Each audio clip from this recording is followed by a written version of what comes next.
बहुत स्वागत है आप सभी का। मैं हूं आपके साथ सिरांधा शेखर। जेडीयू कार्यकर्ताओं के साथ मुख्यमंत्री नीतीश कुमार का मैराथन मंथन दूसरे दिन भी चला। सीएम बारी बारी से कार्यकर्ताओं की बात सुनते रहे और सरकार के काम को आम लोगों तक पहुंचाने की बात कही। तो विधानसभा चुनाव का टिकट लेने के लिए बड़ी संख्या में विधायक, पूर्व विधायक और कार्यकर्ता पार्टी ऑफिस पहुंचे।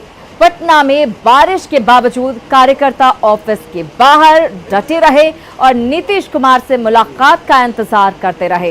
इस दौरान वहां का जायजा लिया हमारे संवाददाता आनंद अमृतराज ने। 2 दिनों तक नीतीश कुमार ने मैराथन बैठक की और इसी जेडीयू के नए सभागार में बैठक हुई, जहां पे कई कार्यकर्ताओं ने नीतीश कुमार से मुलाकात किया। कर्पूरी सभागार, इसी में नीतीश कुमार ने वर्चुअल रैली को संबोधित किया था और 2 दिनों तक राज्य के विभिन्न जिलों से पहुंचे जिला अध्यक्षों के साथ साथ कई महत्वपूर्ण कार्यकर्ताओं से मुलाकात की और ये जानने की कोशिश की कि बिहार विधानसभा चुनाव को लेकर जेडीयू की तैयारी कैसी है, क्या कुछ कमियां हैं, कैसे कमियों को दूर किया जाएगा। और इस कमरे में भले ही बैठक खत्म हो गई हो, बारिश का मौसम है, बारिश हो रही है, लेकिन बावजूद इसके इस कमरे में जेडीयू ने एक तरीके से अपनी पूरी रणनीति बना ली है कि चुनाव में कैसे जाना है, क्या कुछ करना है, कार्यकर्ताओं का मनोबल कैसे बढ़ाना है, किन्हें टिकट देना है, किन्हें टिकट काटना है। ये तमाम जानकारियां मुख्यमंत्री नीतीश कुमार ने इस 2 दिनों के मैराथन बैठक मिली है। और जाहिर सी बात है, नीतीश कुमार कार्यकर्ताओं से मिलकर ये जानना चाह रहे थे कि जमीनी स्तर पर उनकी पार्टी की स्थिति क्या है, कोरोना के दौरान उन्होंने जो काम किया उसे लेकर जनता के बीच में मैसेज क्या गया है। तमाम तरह की जानकारियां लेना बेहद जरूरी था, क्योंकि नीतीश कुमार जानते थे जब तक कार्यकर्ताओं से रूबरू नहीं होंगे, उनसे बातचीत नहीं होगी, न उम्मीदवारों के बारे में सही तरीके से पता चल पाएगा और न ही तैयारी के बारे में। और कार्यालय के जो महासचिव हैं हमारे साथ नवीन आर्या, जो 2 दिनों तक लगातार इस बैठक में शामिल रहे, इन्होंने भी बहुत कुछ देखा, बहुत कुछ सुना, बहुत कुछ जानने की कोशिश की। रूबरू सामने सामने बैठ करके ये नहीं हुआ था, तो माननीय मुख्यमंत्री जी ने आमंत्रित किया कि आइए और हम लोग बैठ के मिलेंगे।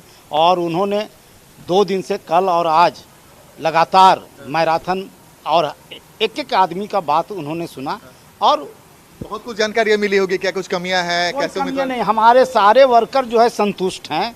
सिर्फ माननीय मुख्यमंत्री जी को कि अब कोई अपनी बात रखने आए हैं कि हमको टिकट यहाँ से दिया जाए सर, या हमारे बदले इनको टिकट दिया जाए, उनको टिकट दिया जाए, पार्टी के सेहत कैसे उम्मीदवार हो, ये भी फीडबैक नीतीश कुमार को मिला। हाँ, ऐसा नहीं है कि मैंने अपनी बात भी रख रहे हैं, बहुत लोग अपना डिमांड किए हैं। जानकारी यही मिली है कि नीतीश कुमार ने वो तमाम जानकारियां इकट्ठा कर ली है कि किसे उम्मीदवार बनाना है, किसे नहीं बनाना है, और कई सारे उम्मीदवारों के बारे में तो उन्होंने तय भी कर लिया। लेकिन इस महत्वपूर्ण बैठक में जमीनी स्तर पे उन्हें जो जानकारी मिली है वो पार्टी के लिए बेहद महत्वपूर्ण है, क्योंकि विधानसभा चुनाव में एनडीए जब जाएगी तो उसके सामने सबसे बड़ी चुनौती होगी कि ऐसा उम्मीदवार उतारना जो अपने विरोधियों पर भारी पड़े। तो नीतीश कुमार के लिए 2 दिनों का बैठक बेहद महत्वपूर्ण था। कैमरामैन मनोज के साथ आनंद अमृतराज, न्यूज 18 नेटवर्क, पटना। तो दमदार उम्मीदवार को ढूंढने की कोशिश थी। मैराथन मंथन के मायने को समझिए जरा सा। विधानसभा चुनाव की घोषणा कभी भी हो सकती है, हो सकता है कि इसी महीने हो जाए। जेडीयू सत्ता में है, इसलिए टिकट के दावेदार भी उसके लिए बहुत ज्यादा हैं। वहीं नेताओं की कोशिश है कि बस टिकट कंफर्म हो जाए किसी तरह से, इसलिए लगातार आने का सिलसिला जारी था। जेडीयू के लोग अध्यक्ष से मुलाकात के लिए इंतजार कर रहे थे काफी वक्त से। लगातार 2 दिनों तक नीतीश ने बैठक कर जानकारी हासिल की है, हर एक छोटी जानकारी उन्होंने ली है ताकि एक परफेक्ट उम्मीदवार को मैदान में उतारा जा सके।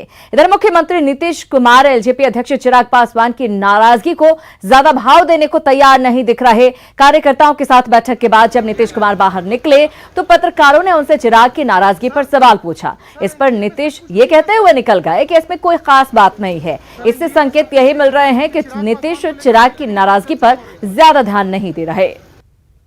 सर एनडीए में सब कुछ ठीक है सर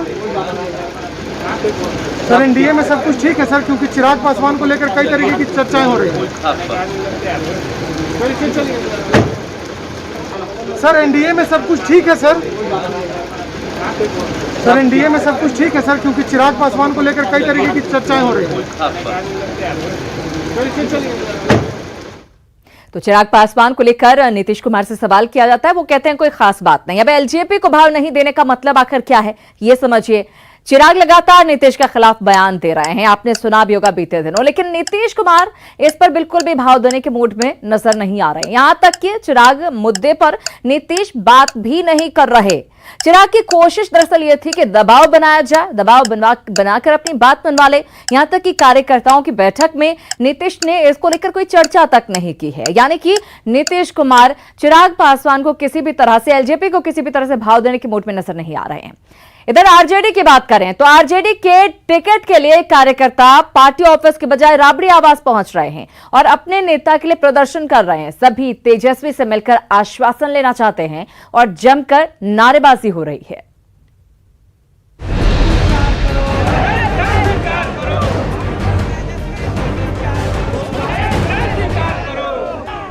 टिकट की मांग को लेकर राबड़ी आवास के बाहर आरजेडी कार्यकर्ताओं का हंगामा जारी है। छपरा के परसा से ये कार्यकर्ता पटना पहुंचे और तेजस्वी से मिलने के लिए राबड़ी आवास के बाहर खड़े रहे। इस दौरान जमकर नारेबाजी होती रही। लिहाजा वहां नया कैंडिडेट उतारा जाना है, इसी को लेकर गहमा गहमी और दावेदारी पेश की जा रही है। राबड़ी आवास के बाहर भीड़ जुटाकर ये दिखाया जा रहा है कि उनके कितने समर्थक हैं और वे अपने इलाके में कितने लोकप्रिय हैं। टिकट के दावेदार कार्यकर्ताओं के जरिए नेताओं तक अपनी बात पहुंचाने की कोशिश कर रहे हैं, तो कार्यकर्ता भी अपने नेता के लिए पूरा जोर लगा रहे हैं। परसा विधानसभा क्षेत्र से जो सालन जिले में पड़ता है, काफी संख्या में आरजेडी वर्कर्स राबड़ी आवास पर पहुंच गए हैं। लाउड स्पीकर के साथ तमाम जो कार्यकर्ता हैं अपनी बात पहुंचाने की कोशिश कर रहे हैं।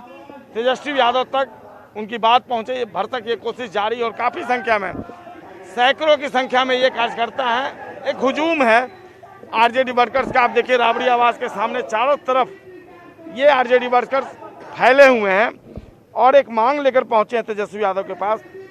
परसा विधानसभा क्षेत्र में मौजूदा विधायक चंद्रिका राय लालू प्रसाद यादव के समधी हैं, जो जदयू में चले गए हैं और ऐसे में राजद के लिए कैंडिडेट की तलाश हो रही है। लिहाजा जो आरजेडी वर्कर्स हैं वो महेश राय की तरफदारी में पहुंचे हैं। महेश राय क्यों?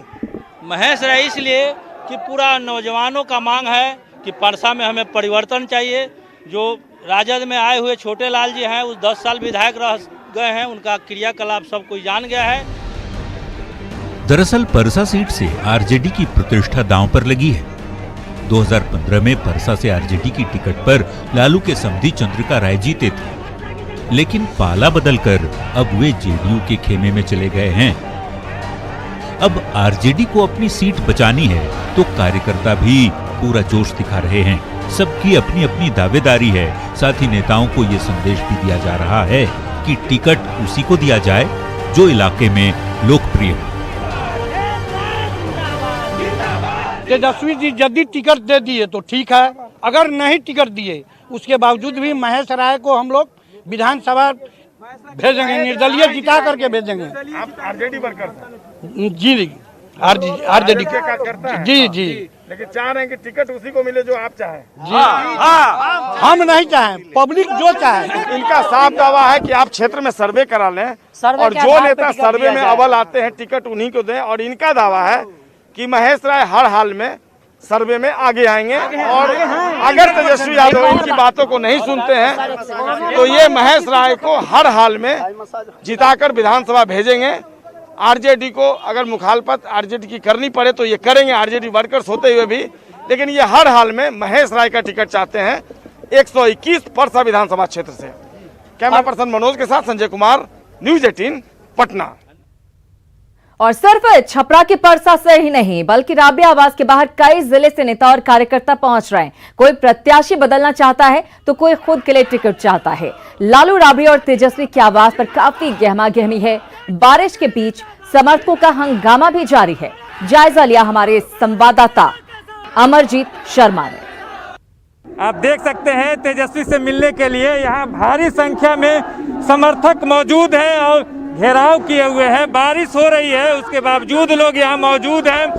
कुछ लोग जो है यहाँ आरा से आए हैं, जिनका बड़हरा से आए हैं, बड़हरा विधानसभा से, उनसे बात करते हैं। क्या क्या मांग लेकर आए हैं यहाँ? देखिए, सबसे पहले तो मैं बड़हरा विधानसभा क्षेत्र के तमाम जनता को तहे दिल से शुक्रिया अदा करते हैं कि बड़ारा विधानसभा क्षेत्र के जनता ने ठाना है कि ओम प्रकाश सिंह यादव को बड़ारा से लड़ाना है। बड़हरा से ओम प्रकाश सिंह को चाहते हैं लोग। यहाँ और लोग भी मौजूद हैं, आइए देखते हैं। ये है राबड़ी आवास, यहाँ पर जो है लालू आवास है, तेजस्वी के लिए यहाँ है। लोग जो है समर्थक यहाँ पे जुटे हुए हैं। लोग यहाँ पर माइक लेकर के भरी बरसात में बोलिए क्या मांग लेके आए हैं? हम लोग परसा में बदलाव चाहते हैं। हम लोग राजद के कार्यकर्ता है, लेकिन जो पार्टी जदयू में 10 साल विधायक रहा है उसको ये लोग राजद में मिला के टिकट देने का काम करेंगे। पूरे परसा विधानसभा की जनता विरोध करेगी, राजद कार्यकर्ता विरोध करेगा। सीट बदलने की मांग कर रहे हैं और ये विरोध लगातार है। कई एक जगह से लोग पहुंचे हैं यहाँ और सभी का विरोध है। अपने स्थान से अपने पार्टी के जो नेता हैं उनको जो है बदलना है। वहाँ का जो माने कि स्थानीय विधायक जो पूर्व में रहा है और अब जो है जो टिकट उनको मिलने वाला है तो उनको चेंज करना चाहते हैं और एक नया प्रत्याशी चाहते हैं। हर जगह से ये मांग है और यहाँ लालू आवास को घेर करके ये लोग मांग कर रहे हैं और ये बारिश में भी ये लोग यहाँ टिके हुए हैं। पटना से न्यूज़ 18 के लिए अमरजीत शर्मा। कार्यकर्ताओं का हंगामा और नारेबाजी। मामला दरअसल क्या है ये समझिए। आरजेडी सबसे ज्यादा सीटों पर चुनाव लड़ने वाला है। जाहिर पार्टी में टिकट के दावेदारों की भरमार है। कई नए नेता अपने लिए टिकट कंफर्म करना चाहते हैं। आरजेडी के कार्यकर्ता हर रोज हंगामा करते दिख रहे हैं। कई वर्तमान विधायकों के खिलाफ भी नारेबाजी हो रही है। वहां चाहते हैं लोग कि किसी दूसरे को टिकट दिया जाए क्योंकि वहां पर इलाके में काम नहीं हुआ है और इसी को लेकर यह हंगामा हो रहा है। एक तरफ आरजेडी कार्यकर्ताओं का प्रदर्शन जारी है तो दूसरी तरफ महागठबंधन में भी सब कुछ ठीक ठाक नहीं चल रहा है। जीतन राम मांझी के बाद उपेंद्र कुशवाहा भी अलग रास्ता पकड़ सकते हैं। सीट शेयरिंग पर फैसला नहीं होने से उपेंद्र कुशवाहा खुश नहीं है और कल पार्टी कार्यकारिणी की बैठक बुलाई है।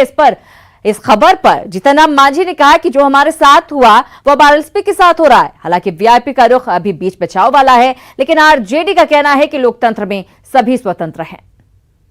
बात कहना चाहता हूं कि राष्ट्रीय लोक समता पार्टी के पास सारे ऑप्शंस खुले हुए हैं। अगर मुझे कहीं सम्मान नहीं मिलेगा तो मेरी पार्टी जो है स्वतंत्र है कोई भी आगे का निर्णय लेने के लिए।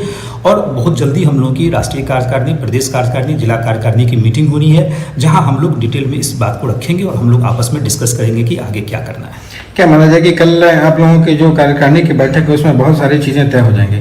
निश्चित रूप से अगर सब लोग सारे कमेटी के लोग बैठेंगे, प्रदेश, जिला और राष्ट्रीय कार्यकारिणी के लोग, तो निश्चित रूप से उसमें डिटेल में सारी वस्तु स्थिति बातचीत होगी। जो राजनीतिक स्थिति है अभी बिहार में हालात हैं उस पर हम लोग की चर्चा होगी और उसमें जो छन के निकलेगा वो निश्चित रूप से आगे हम लोग आपको बताने। महागठबंधन में अभी तक तो हैं ही और आगे क्या निर्णय लेंगे वो तो उपेंद्र जी ही समझेंगे।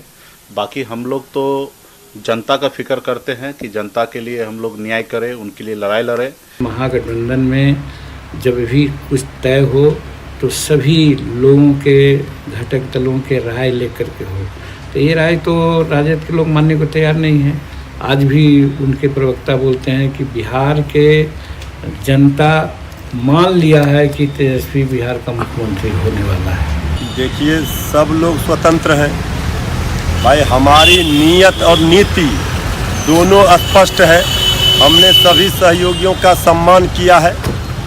हमें चिंता है बिहार की 12 करोड़ जनता की। अब वो जो सहयोगी हैं वो अगर इस तरह से अपने गठबंधन के ही साथियों पर प्रेशर पॉलिटिक्स करेंगे ये भी तो बर्दाश्त नहीं किया जा सकता है। तो अब उपेंद्र कुशवाहा भी आरजेडी से नाखुश नजर आ रहे हैं। पेच दरअसल फंस कहां रहा है ये समझिए। छोटे दलों को दरअसल कम सीटें देने के पक्ष में है आरजेडी। इस खबर को हमने पहले दिखाया भी था आपको। जीतन राम मांझी पहले ही गठबंधन छोड़ चुके हैं। लोकसभा चुनाव में आरजेडी 19 सीटों पर चुनाव लड़ा था। अब पार्टी को लगता है कि छोटे दल सौदेबाजी कर सकते हैं। ऐसे में बात नहीं बनने से सहयोगी नाराज नजर आ रहे हैं और ये कह रहे हैं कि हम कोई भी फैसला लेने के लिए स्वतंत्र हैं। तो ये दरअसल पेंच फंस रहा है। चलिए अब आगे बढ़ते हैं और बात कर लेते हैं देश के सबसे बड़े संकट की। देश में कोरोना का ग्राफ लगातार बढ़ रहा है। अभी तक 56 लाख से अधिक मरीज हो गए हैं। हालांकि राहत की बात यह है कि ठीक होने वालों की संख्या लगातार बढ़ रही है। भारत रिकवरी रेट में दुनिया में नंबर 1 पोजीशन पर है।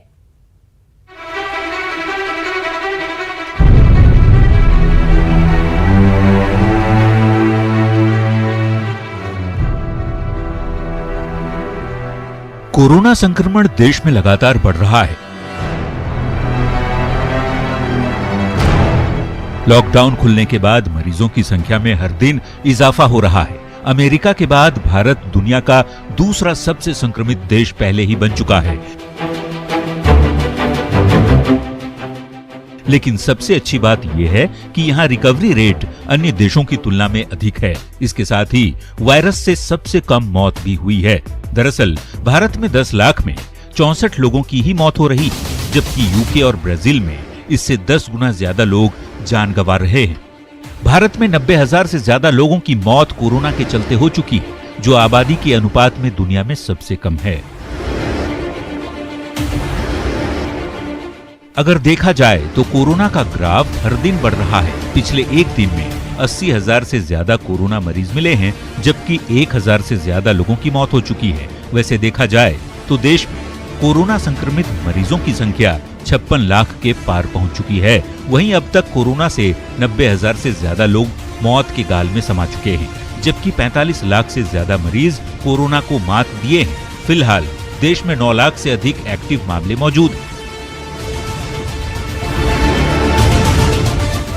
अभी तक 6.5 करोड़ से ज्यादा कोरोना सैंपल की जांच की गई है और लगातार जांच जारी भी है।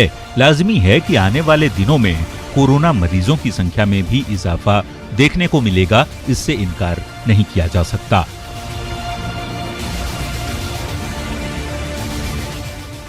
लिहाजा इस विषाणु से अभी जंग जारी रहेगी और इसे पराजित करने के लिए सोशल डिस्टेंसिंग, फेस मास्क और हैंड सैनिटाइजर ही सबसे अच्छे हथियार हैं। Bureau report, news 18 network. तो देश में कोरोना के मामले लगातार बढ़ रहे हैं, लेकिन अच्छी बात यही है कि रिकवरी रेट भी बढ़ रहा है। इसी के साथ इस बुलेटिन में इतना ही, लेकिन न्यूज़ 18 बिहार झारखंड पर खबरों का सिलसिला लगातार जारी है।